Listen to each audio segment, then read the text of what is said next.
Nagawa mo, Frieza. Mukhang wala pala talaga siyang laban sa'yo.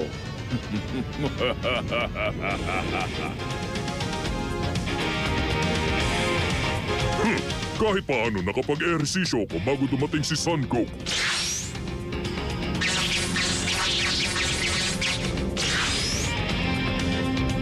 Frieza! Oh!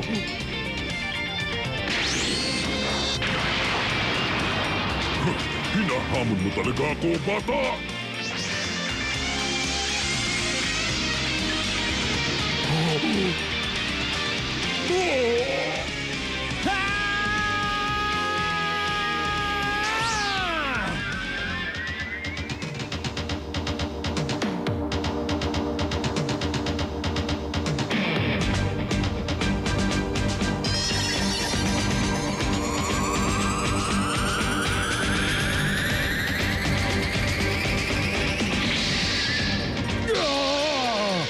Totoo ba ito?